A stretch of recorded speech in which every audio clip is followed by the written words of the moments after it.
Olá, meus amigos, sejam todos muito bem-vindos de volta a este canal. Meu nome é César e este é o Leituras do César e hoje nós vamos falar desta obra espetacular que é O Agente Secreto, The Secret Agent, de Joseph Conrad, publicado em 1907. Essa aqui é a primeira obra dele que eu leio que não tem como tema a vida em alto mar.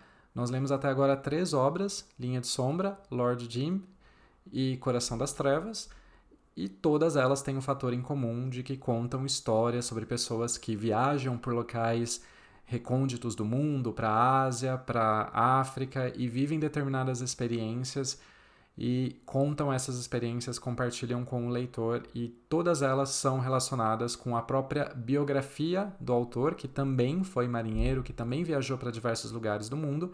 E aqui a gente tem algo um pouquinho diferente. Essa obra está mais ou menos ali no meio da carreira dele. É uma obra que é muito curiosa, a gente vai falar um pouco sobre isso. O fato de que a obra se passa inteiramente na cidade de Londres é algo que, para mim, tem um significado, e a gente vai falar um pouco sobre isso. Antes de falar sobre o livro, eu só quero pedir desculpas novamente por vocês pelo não ter postado nenhum vídeo nos últimos tempos, mas é porque, como vocês devem estar vendo aqui, talvez não, talvez tenham reparado, mas aqui o cenário está um pouquinho diferente, é porque eu me mudei de casa e a minha vida se tornou um caos ao longo das últimas semanas, e isso não só consumiu meu tempo para fazer vídeos, mas também consumiu meu tempo para ler livros. Então eu já estou lendo esse livro já faz algum tempo. Infelizmente eu tive que fazer algumas pausas para cuidar de alguns assuntos pessoais, e aí eu não consegui gravar nenhum vídeo, não consegui concluir a leitura, mas eu quero dizer para vocês que essa leitura aqui é maravilhosa e eu fiquei até feliz de poder lê-la bastante devagar, porque eu acho que é uma obra que vai ter muitas sutilezas. E vamos falar agora sobre o livro. Eu comentei com vocês que essa obra se passa inteiramente na cidade de Londres, e isso tem um significado na história, de como a gente vai ler e interpretar a história. Eu queria voltar um pouco atrás com vocês, e se você assistiu Coração das Trevas, o vídeo sobre Coração das Trevas, eu vou deixar aqui um cardzinho para vocês, caso vocês queiram ver, caso não tenham visto ainda. Mas Coração das Trevas é um livro que faz uma reflexão em um certo momento, comparando a vida no mar com a vida nas cidades grandes. A gente viu que o começo desse livro é, na verdade, uma narrativa que está sendo feita a partir da observação de um narrador invisível, um narrador cuja identidade é desconhecida, e que esse narrador está num barco no rio Thames. O rio Thames aqui cruza a cidade de Londres, é um dos maiores rios da Inglaterra, e ele está ouvindo a história do Capitão Marlowe. Então eles estão num barco, eles estão na Inglaterra, então tecnicamente a história também se passa na Inglaterra. Porém, a história que é contada pelo Capitão Marlowe a todos os seus interlocutores se passa na África.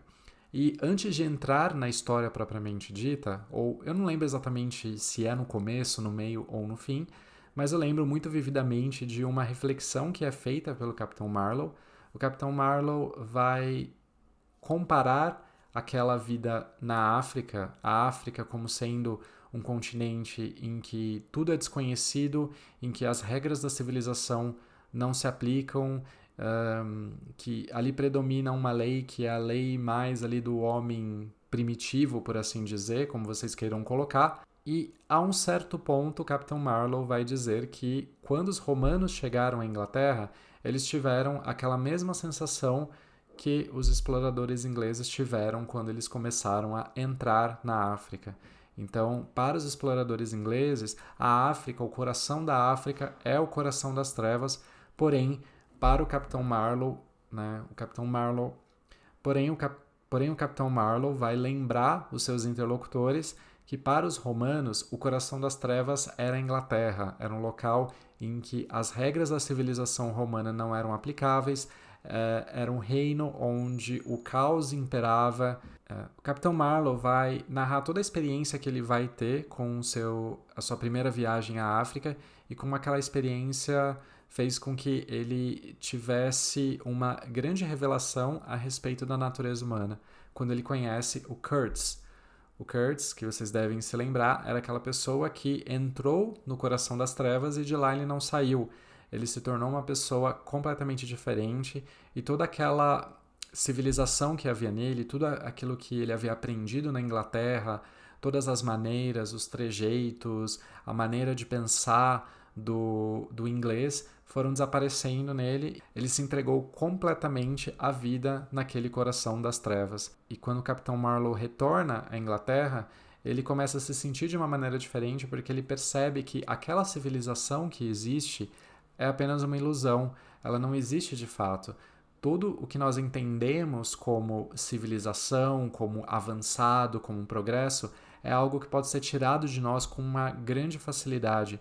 Não basta muito para que a gente volte ao coração das trevas. O coração das trevas habita em nós, ele faz parte de nós. Olá, gente, tudo bem? Aqui é o César, o editor.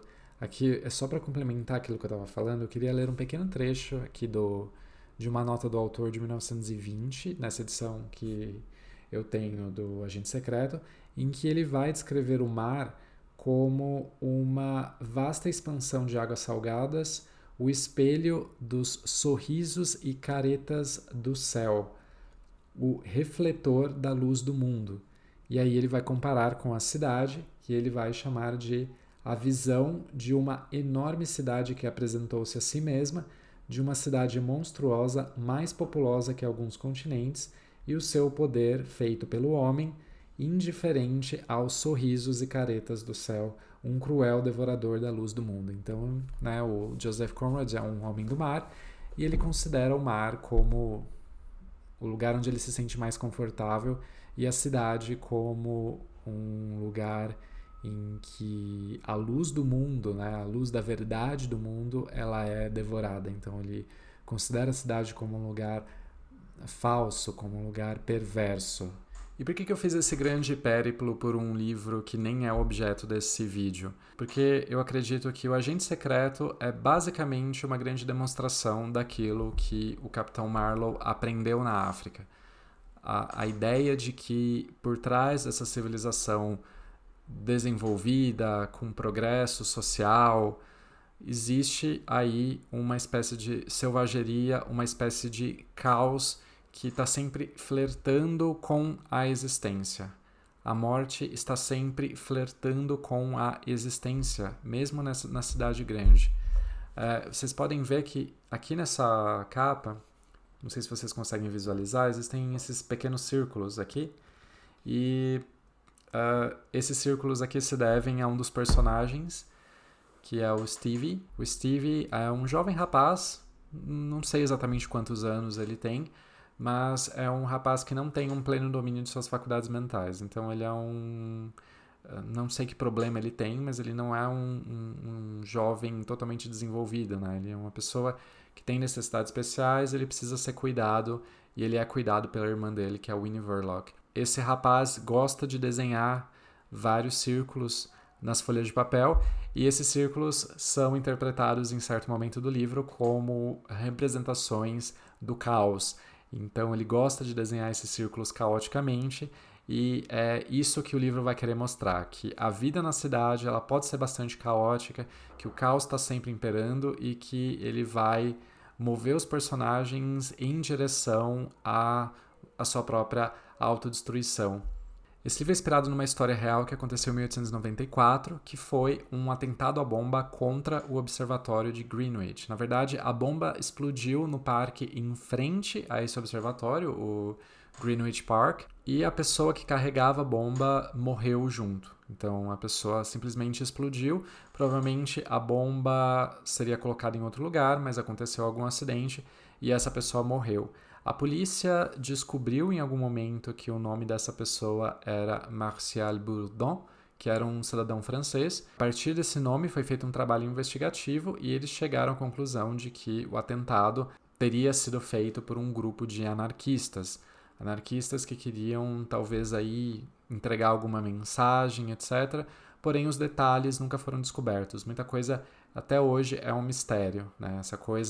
Esse evento ficou bastante marcado na história da Inglaterra, mas pouco se sabe sobre ele, né? Se acredita que realmente esse atentado tenha a ver com esse grupo anarquista que vivia numa espécie assim de submundo, mas não se sabe por que ou qual era o objetivo, porque afinal de contas a bomba que foi encontrada ela foi suficiente para destroçar a pessoa que carregava, mas se ela fosse colocada de fato dentro do observatório de Greenwich, ela provavelmente não causaria muito dano. Então não se sabe muito, a história está cercada de mistérios e ela gerou, obviamente, bastante conversa em Londres, até porque foi o primeiro atentado à bomba que se foi registrado, e esse episódio, dentro de todo o seu mistério, ele acabou inspirando Joseph Conrad a escrever este livro aqui, O Agente Secreto. Bom, se você quer ler esse livro, tem duas traduções. Uma delas é da editora Unesp, que eu imagino que seja uma boa tradução, e a outra é de uma tal de editora Landmark, que estava publicando muita coisa alguns anos atrás, depois eles desapareceram, não sei nem se ela existe ainda, mas vocês ainda conseguem achar os livros dela na Amazon, então. Bom, leiam esse livro, mas não peguem esse livro achando que vocês vão ler um thriller aí, tipo James Bond, né, com intrigas internacionais, aventuras, trocas de tiros, escapadas fenomenais, reviravoltas, traições, agentes duplos. Não leiam achando que vocês vão encontrar isso, porque esse livro não é um thriller. Esse livro é basicamente uma história sobre casamento. É isso mesmo que vocês ouviram, uma história sobre casamento. Nós temos a nossa protagonista, que eu entendo que seja protagonista, porque eu acredito que a história gire muito ao redor dela. Eu acho que ela que lida muito com todas as consequências das coisas que acontecem nesse livro é a Winnie Verloc. A Winnie Verloc acredita que está casada com um homem muito bom, porque a Winnie é uma mulher bastante apegada à sua família. Ela tem a mãe dela, que é uma senhora já bastante idosa, que não consegue mais cuidar de si própria, e tem um irmão mais novo, que é o Stevie, né, que eu já mencionei, aquele mesmo Stevie.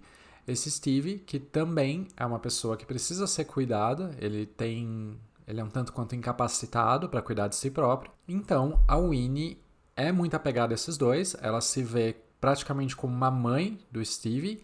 E ela é muito grata ao seu marido, que é o Adolf Verloc, por o Adolf receber a sua família na casa dele, de sustentar financeiramente tanto a mãe quanto o irmão. Então ela é muito apegada a esse sentimento de gratidão que ela sente pelo Sr. Verloc, porém, no fundo, os dois não têm exatamente assim um amor muito constituído por si próprio. Ele é muito constituído nessa base dessa relação que eles têm, que é um tanto quanto material, e nessa proteção que é garantida a tanto a Winnie como a família dela. Mas existe aí um pequeno segredo. Na verdade, o Adolf Verloc é um agente secreto. É o agente secreto que dá título ao livro.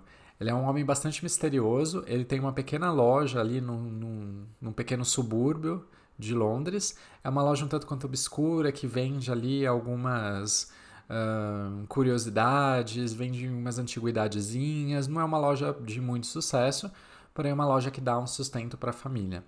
Só que este mesmo homem está ligado a um grupo anarquista. É um grupo de pessoas que constantemente vêm à sua loja e que eles ali discutem, né, as ideias anarquistas, fazem debates, enfim, montam aí os planos deles para a implantação do anarquismo na Inglaterra. Só que existe um pequeno porém. O Verloc, como eu já mencionei, ele é um agente secreto. Então, na verdade, ele é uma pessoa infiltrada naquele grupo.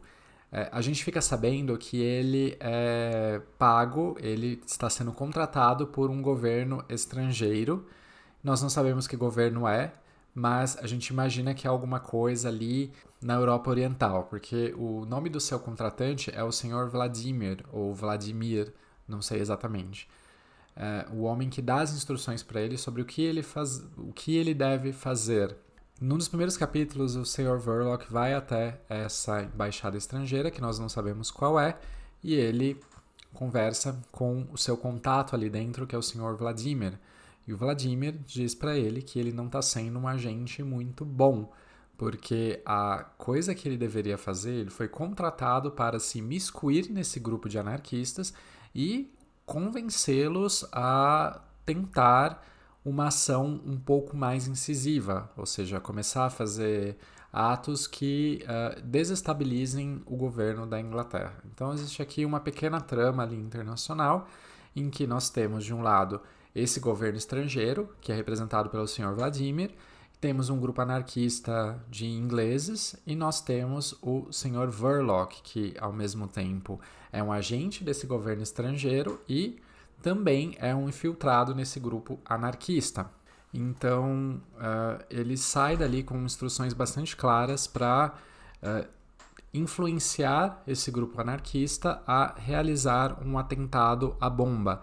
Eu vou ler para vocês um trecho aqui que eu vou traduzir livremente enquanto eu leio, tá? Então, não esperem nada de muito consistente. Então, o Sr. Vladimir vai dizer o seguinte: um atentado à bomba, para ter qualquer influência na opinião pública, deve agora ir além da intenção de vingança ou terrorismo. Ele precisa ser puramente destrutivo. Ele precisa ser isso e apenas isso, além da mera suspeita de qualquer outro objeto.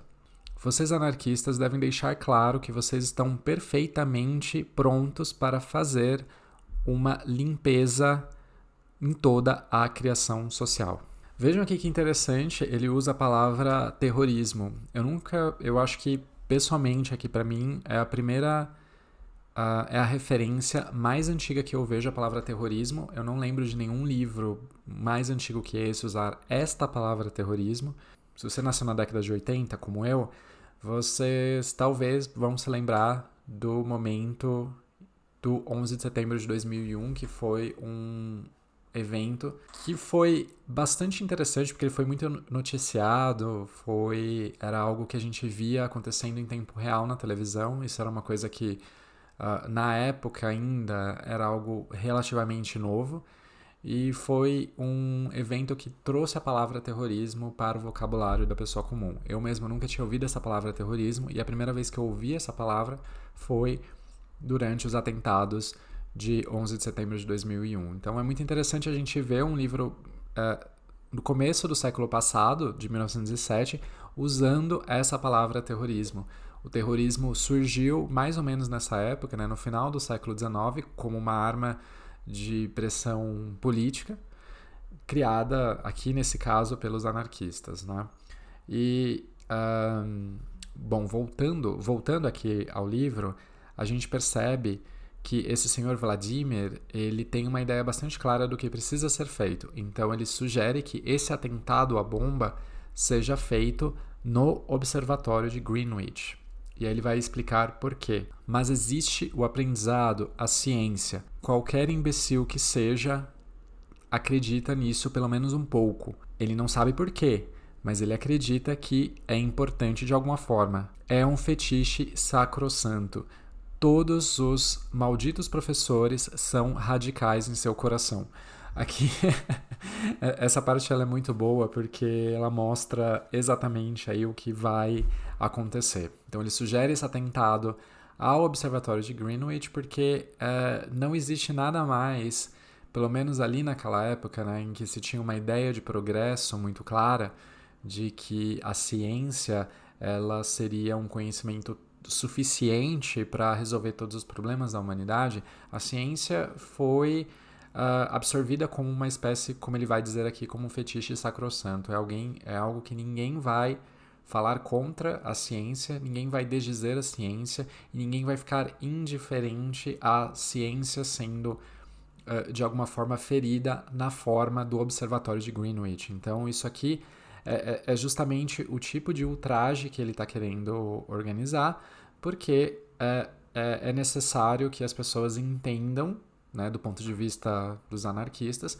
que nenhuma instituição do mundo constituído está a salvo, que qualquer coisa pode ser destruída e que tudo será destruído, desde as coisas que são consideradas malévolas, de repente, talvez aí a arte, a religião, mas também aquilo que é um consenso social, enfim, a democracia, enfim, a ciência e todas essas instituições serão apagadas, elas serão destruídas. Então é esse a sugestão que é dada por esse personagem e é essa sugestão que vai ser levada a cabo por esse personagem que ele está bastante...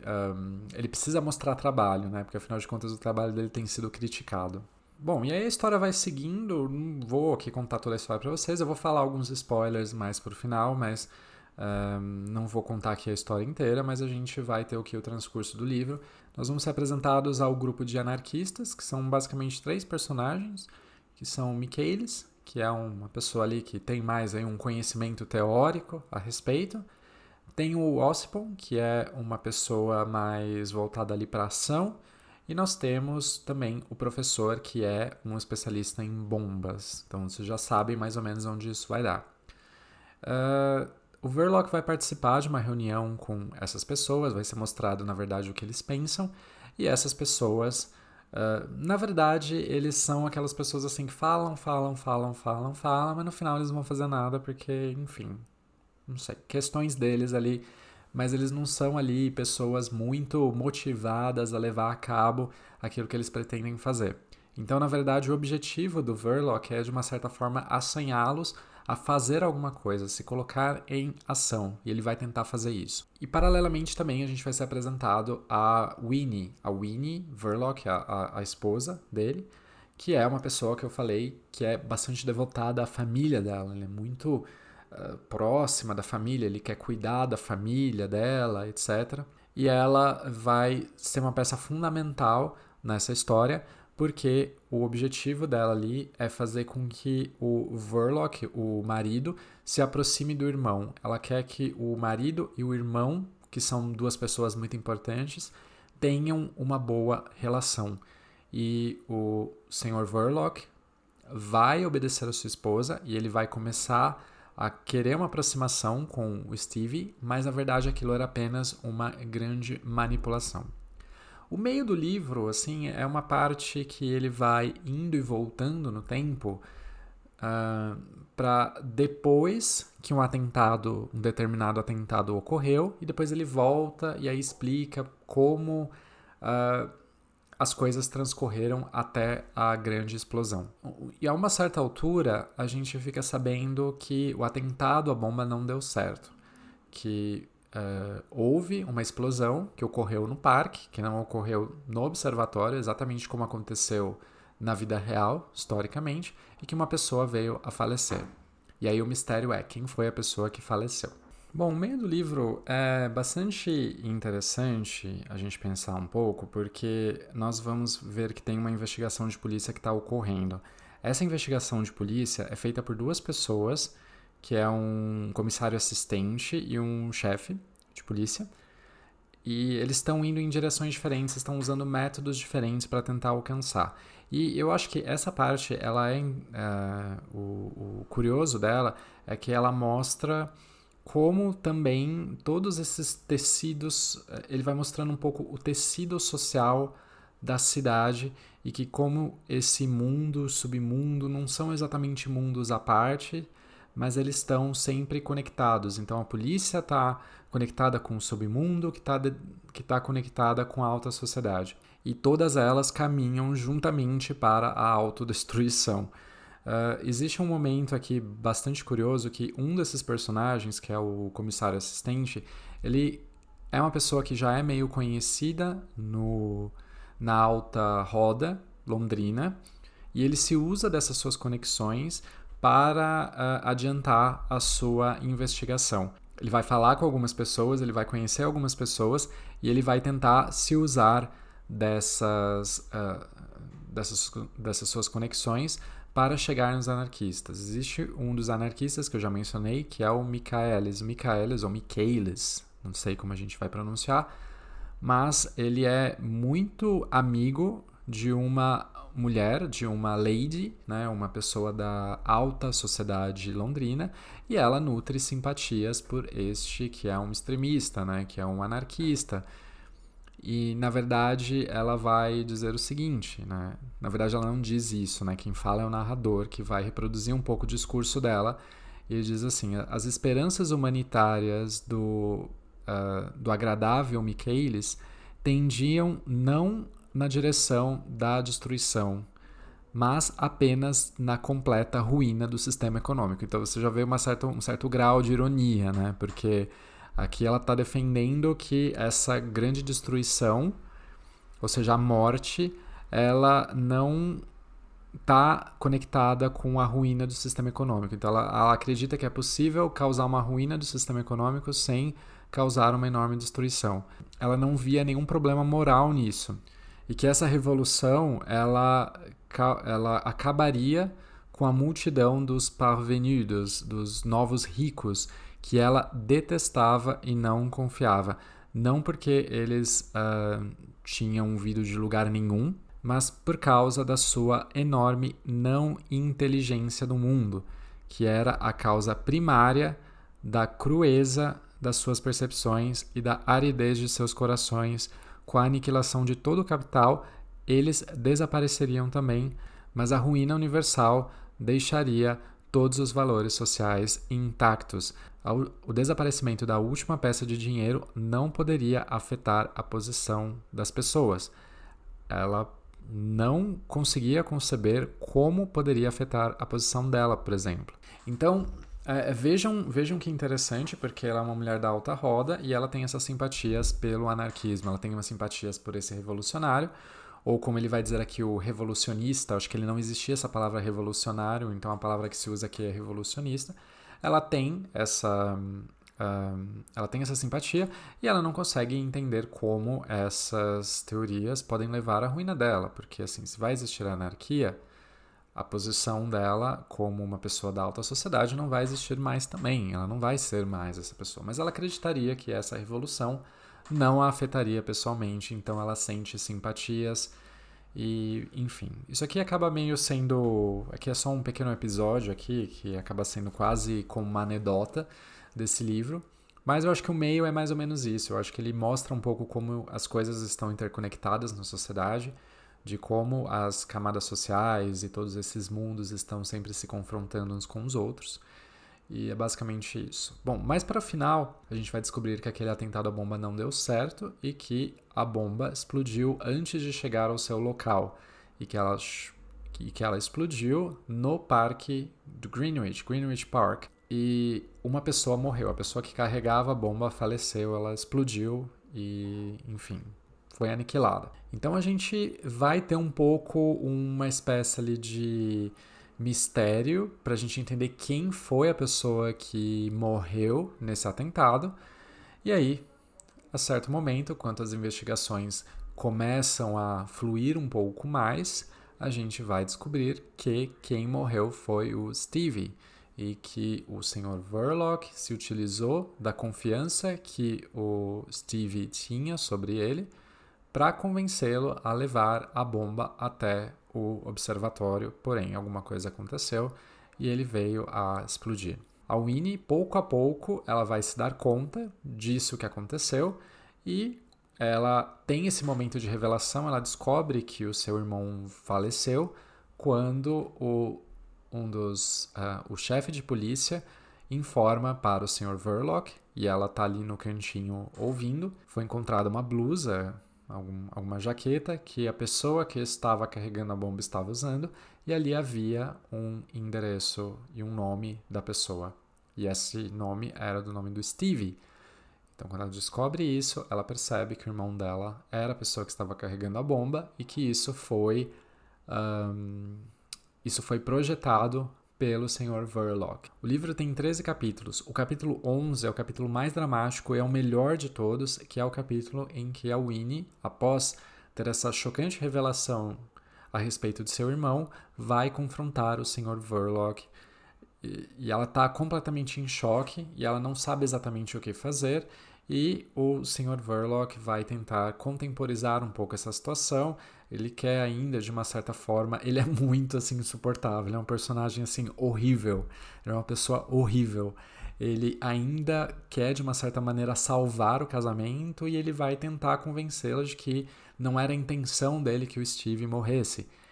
Então, o que ele quer exatamente é que ele sabe que ele vai ser preso, né? Que o chefe de polícia já tem algumas provas contra ele, ele vai ser preso e ele acha que ele vai pegar alguns anos e que depois ele vai ser liberto, né? Afinal de contas, não era um crime capital naquela época, enfim, aquela conspiração ali não era considerada um crime capital. Ele não morreria, ele passaria alguns anos na prisão e depois ele seria solto. Então ele tenta convencer ainda o Winnie a se manter fiel a ele, que depois, que eu sair da cadeia, a gente vai embora da Inglaterra. E ela completamente em choque, né? Completamente sem saber ali o que fazer. E a coisa vai escalando de um jeito e pouco a pouco a Winnie vai se percebendo de toda a situação e ela, veja o que o narrador vai dizer, ela, no caso a Winnie, começou a perceber algumas consequências que teriam surpreendido o Sr. Verloc. Não havia necessidade que ela ficasse ali, naquela cozinha, naquela casa, com aquele homem, já que o garoto, no caso o Steve, se foi para sempre, de maneira alguma. E nisso, a senhora Verloc se levantou, como se tivesse sido levantada por uma mola, mas ela não conseguia ver nem mesmo aquilo que a mantinha presa ao mundo. E essa inabilidade a tomou de assalto. E o Sr. Verloc a olhava com uma solicitude marital. Então ela vai pouco a pouco se perceber que ela está se tornando uma mulher livre, que desimpedida. Ele vai se descrever, o narrador vai descrevê-la como uma mulher livre, como uma mulher que já se desconectou de suas obrigações como esposa, como irmã mais velha, como filha, e ela, com base nessa falta de conexões ou com base nessa, digamos assim, uma liberdade, mas não uma liberdade num sentido bom, ela termina por cometer esse ato bastante grave em que ela vai esfaquear o marido, e o marido, ele quase que aceita essa faca como uma consequência de seus atos. Então ele nem mesmo resiste, ele até tenta resistir, ele pensa em resistir, mas ele acaba de uma certa maneira morrendo docilmente. E isso ao final do capítulo 11. E no capítulo 12 e no capítulo 13 ao final, a gente vai ter um pouco as consequências de como o capítulo 12 também é maravilhoso. A gente vai ver como a Winnie se percebe que ela não quer morrer porque o assassinato, o homicídio ali na Inglaterra daquela época era punível por pena capital. Então ela seria morta, ela seria enforcada. Ela morreria por enforcamento e ela passa várias e várias páginas refletindo sobre esse ato do enforcamento e como ela não deseja isso, de como ela não deseja morrer. Ela tem quase essa ideia paradoxal de que ela não tem nada para viver, ela não tem nenhum motivo para viver, porque a família dela já foi totalmente destruída, mas também ela não quer morrer. Então ela se considera quase que como uma covarde por não querer seguir o irmão na morte dele. No final, ela, de uma certa forma, ela quase acaba sendo salva pelo Ossipon, né, um dos anarquistas daquele grupo, que a encontra na rua por acaso, e os dois ali têm um momento que é meio estranho, na verdade, assim, meio fora de lugar. Eles têm quase que um momento ali de romance, né, em que eles prometem que eles vão ficar juntos, porém, eles vão fugir da cidade, eles vão pegar o trem para fugir da cidade, provavelmente fugir do país. Mas aí, no final das contas, o Ospon acaba mudando de ideia porque ele acredita que a Winnie é uma assassina por natureza, então a essência dela é ser assassina e de que se os dois passarem a vida inteira juntos, ela vai terminar em algum momento também o esfaqueando. E por isso ele muda de ideia. Ele é uma espécie assim de nihilista também. E ele muda de ideia e ele acaba desistindo e ele deixa a pobre da Winnie partir sozinha de trem aos prantos. E aí no capítulo 13, que é o capítulo final, a gente também fica sabendo que a Winnie veio a falecer, que ela terminou sua própria vida, ela embarcou num barco para o continente, porém no meio da viagem ela estava tão em choque que ela simplesmente saltou ao mar e desapareceu. E é basicamente esse o livro, gente. É um final bastante triste, como vocês podem ver, um final bastante trágico. Bom, é um livro que trata basicamente do caos, de um casamento, de como essas relações, muitas vezes por conveniência, elas terminam de uma maneira bastante ruim, porque elas não são baseadas numa confiança mútua, mas elas são baseadas em uma espécie de conveniência, de uma necessidade que a gente tem de proteção. Acho que vale a pena também vocês assistirem uma adaptação que foi feita desse livro pelo Alfred Hitchcock, foi feita em 1936, eu estou olhando aqui. Ou seja, é muito antigo. Essa adaptação ela está mais próxima da publicação do Agente Secreto do livro do que da gente, né, aqui em 2024. E é uma adaptação bastante fiel, tem muita coisa inventada, umas coisas que foram alteradas no roteiro, mas eu acho que a história é basicamente a mesma. Vocês conseguem achar aí no YouTube gratuitamente, né, sem aí vocês recorrerem à pirataria. É um filme que em português aqui tem um título muito, tô vendo aqui, em inglês se chama Sabotagem, Sabotage. E o título brasileiro é O Marido Era o Culpado. E em Portugal, a 1h45. Bom, esse filme tem uma certa diferença, como eu já falei, porque o protagonista ele não tem essa loja de tranqueirinhas que a gente tem no Agente Secreto, no livro, mas ele tem um cinema. A sua esposa, a Winnie Verloc, é americana e ajuda com ele também nesse cinema. E eu fiquei me perguntando por que um cinema, exatamente, porque eu acredito, né, que no filme a gente veja muita gente. O filme foi gravado inteiramente no estúdio, mas a gente tem sempre essa sensação de que é uma cidade muito grande, que está muito cheio de gente, que tem muita gente muito próxima, acumulada, e que um atentado à bomba poderia causar a morte de diversas pessoas ao mesmo tempo. E, ao mesmo tempo, também, essa grande multidão de pessoas, ela cria, de uma certa forma, uma espécie de invasão do público no mundo privado. Porque, como eu falei, existe aí o público, né, das coisas da política que está acontecendo e existe o privado da vida daquela família. E um cinema, ali, como a gente vê sempre, ele é misturado com a casa dessa família, com a casa dos Verloc. Então, é como se o público e o privado estivessem se miscuindo uma coisa na outra, e isso vai criar no filme essa sensação de que a gente está cercado, de que há muita gente ao nosso redor, e tem uma cena em que a mulher desmaia ali, e tem um monte de gente ao redor, e o menino está andando pela cidade, e várias pessoas ao redor.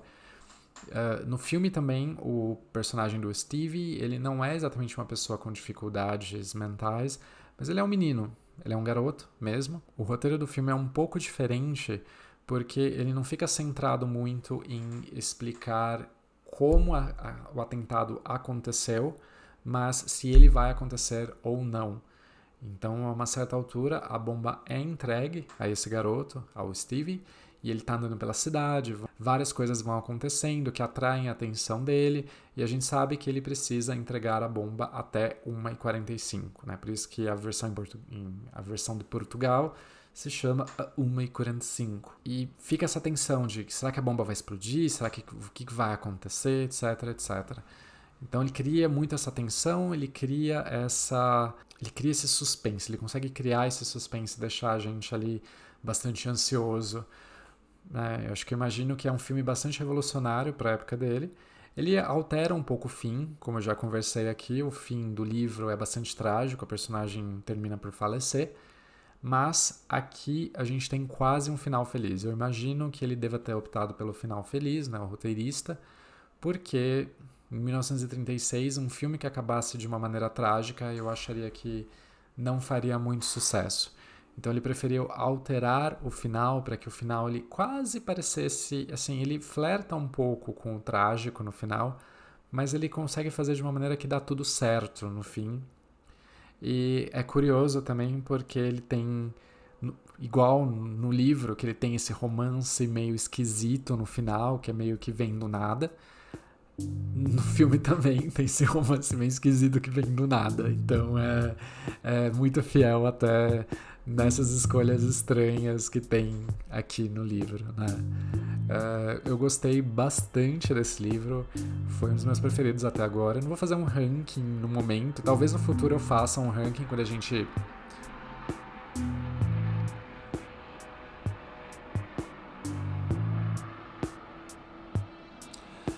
Quando eu terminar de ler os livros, talvez eu faça um ranking. Vamos ver se eu consigo. Eu não sou muito bom em fazer rankings, mas talvez eu faça. É uma das obras fundamentais. Eu gosto muito de Joseph Conrad porque eu não acho que ele seja... Assim, a parte da narrativa em si, eu acho que às vezes ele dá umas embaraçadas que fica um pouco difícil de ler, porque ele vai e volta, ele não diz que ele foi, que ele voltou para onde ele tá indo, então você fica meio perdido às vezes em como ele tá narrando, mas no momento em que ele pega pra entrar na alma do personagem, da gente descobrir como aquele personagem funciona, quem é aquele personagem, eu acho que não tem ninguém que faça melhor do que ele. É incrível como Joseph Conrad é um grande conhecedor da alma humana. A gente se identifica muito, muito, muito com as coisas que ele fala aqui com as pessoas. E eu acho que isso, pra mim, tá ficando cada vez mais marcado ali, assim, conforme a leitura vai sendo feita. Bom, espero que vocês tenham gostado desse vídeo. Se vocês tiverem aguentado até o final, pelo amor de Deus, deve ter ficado longo demais. Eu só tenho a agradecer pelo carinho e pela atenção. Eu espero que vocês tenham uma excelente semana e desejo a todos boas leituras. Até a próxima. Tchau, tchau.